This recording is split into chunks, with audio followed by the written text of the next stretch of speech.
যে ব্যক্তি কোনো বিষয় নিয়ে বারবার বারবার আল্লাহর বিরক্ত করে না, তার উপর আল্লাহ রেগে যান। আর বারবার চাইতে চাইতে চাইতে চাইতে চাইতে চাইতে যে লোকটা আল্লাহর বিরক্ত করতে চায়, তার উপর আল্লাহ খুশি হয়ে যায়।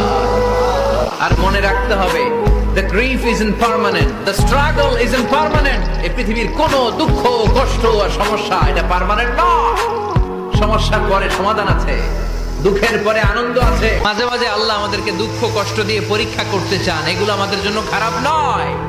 এই দুঃখ কষ্ট বিপদ আমাদের কোমরকে সোজা করে, আমাদের পায়ের মাটিকে শক্ত করে। চিল্লায় বলেন ঠিক কিনা?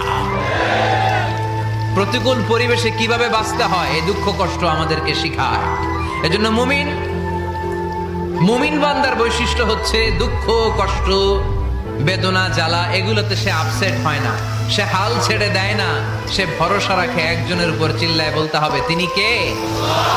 কারণ মুমিন জানে রাত্রি যত গভীর হয় অন্ধকার তমানিসা ভেদ করে সুবহে সাদিক হয়। মুমিন জানে গর্ভবতী নারীর পেটের ব্যথা যেই দিন বাড়তে থাকে ওই দিনই নতুন মেহমান আগমনের সময় ঘনাতে থাকে। মুমিন জানে তার জীবনে দুঃখ কষ্ট বিপদ যত বাড়তে থাকে সুখের দিন কাছে আসতে থাকে।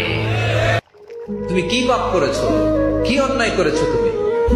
তুমি জানো না আমার রব কত মেহেরবান, তিনি কত দয়ালু, তিনি ভালোবাসার আধার, তিনি করুণার আধার।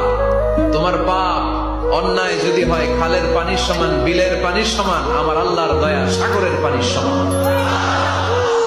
তোমার পাপ আর অন্যায় যদি হয় পাহাড়ের সমান, আমার আল্লাহর ভালোবাসা আর দয়া হচ্ছে আকাশের সমান।